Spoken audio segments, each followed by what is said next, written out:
What is up, guys? It's Brandon here. Welcome to The Refined Investor, where we talk about business, investing, and of course, passive income. Now, today I'm going to do something a little bit different. I uploaded a video or a short review of my Jeep Grand Cherokee Summit, where I went through some of the features of the vehicle and told you kind of what I liked about it. So today is going to be a little bit different. I'm going to tell you the 5 things I hate about my Jeep Grand Cherokee Summit. And don't get me wrong, this is a great car, but again, every car has things that it can work on, and this car is no different. So if you didn't see my other video, I'll link it somewhere up here. I bought a 2017 Jeep Grand Cherokee Summit, which is the highest luxury edition that you can get in the Jeep Grand Cherokee lineup. And the reason why I got this car over, something like a BMW or Mercedes or Audi is because I wanted to stay with American made. Obviously, the parts are cheaper, it's cheaper to maintain, and in my opinion, it's less likely to break down. And of course, it costs less, but again, I think that you're getting a great value with everything that the Jeep Grand Cherokee Summit offers. All right, well, without further ado, let's get to the top 5 things that I hate about my Jeep Grand Cherokee Summit. All right, guys, sorry for the wind noise and the road noise out there. I am by a freeway right now filming this video. But anyway, the first thing I hate about my Jeep Grand Cherokee Summit is this. So I don't know if you guys can see, but right here, it's sort of coming off. There's like some type of adhesive that's coming off, and this is common from what I've seen on other reviews, because over here it is not doing it. But what I've seen or what I've heard is that people can get this over here from car washes. So essentially, if you go through a car wash, it catches on the edge right there, and then it ends up peeling it off over time. I tried to put some glue on in there, but with no avail, it will not stick.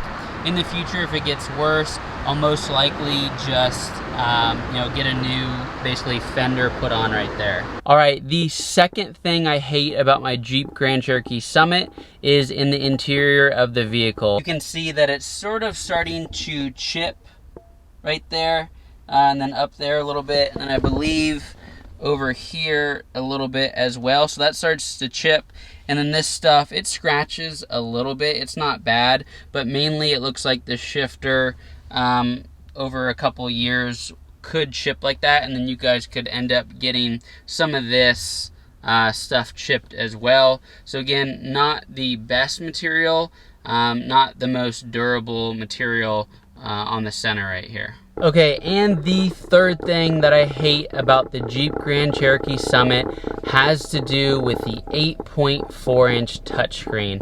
Now, don't get me wrong, this touchscreen is nice in terms of the buttons and just, the responsiveness of everything, but when it comes to the backup camera, it's left some things to be desired in terms of quality and sharpness of picture. Now, to show you what I'm talking about, let me put it into reverse, and hopefully it's not really picking it up that much, I would say, on camera here. But if you actually look at it in person, it is sort of pixelated, and for a car costing upwards of $60,000 brand new, definitely was expecting a better quality camera and a much sharper picture. So in my last video, I went over some of the tech features in the Jeep Grand Cherokee Summit, and one of them was lane keep assist, and this feature keeps you in your lane, mainly meant to be used over 40 miles an hour on the highway. But essentially, if you end up drifting over into one lane or the other, the car itself will actually correct you and put you towards the center of the lane. But in my experience, going hands-free, it tends to kind of bounce you like a pinball off of both lanes rather than keeping you actually straight in your lane. Say you're going over and leaning to the right, it'll catch you before you go and cross the lane, but then it will bounce you back over, and then you end up actually hitting over on the left lane, and then it just keeps bouncing you back and forth. That's one thing that I wish Jeep would address. Again, this is a $60,000 vehicle, brand new, you know, getting up there about $15,000 short of the lowest class Range Rover. So it's just something that I was expecting to have a little bit better tech with. So just for visual reference, I have it right here. As you can see, it's off. If I wanted to, I could turn it back on, and it says lane sense on up there.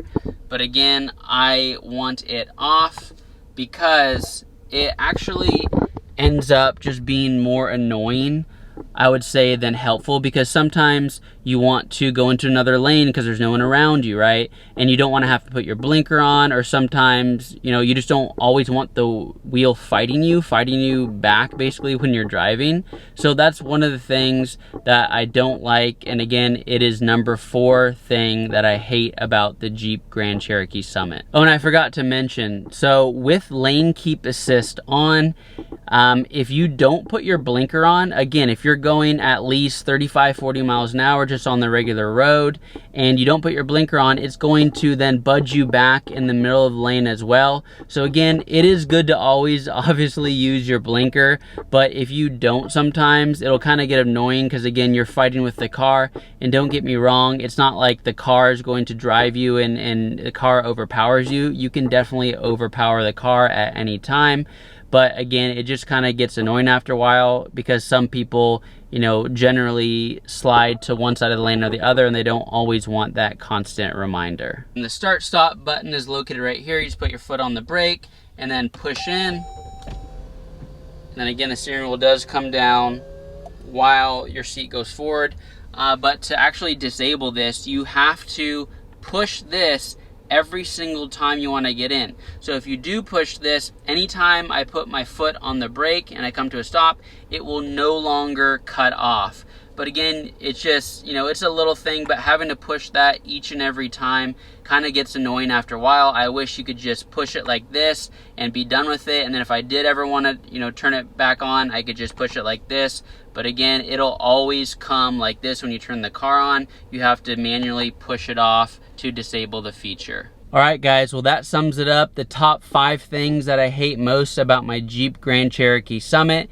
And again, these are such little things that, you know, it's nothing big, and most people might not even care about these things, except for obviously the fender that will sometimes come off on certain people's vehicles, depending on how you treat it, how you take care of it. I bought a used vehicle, so I would never put my vehicle through a car wash, but the previous owner, I'm assuming, did, and that's why it ripped off.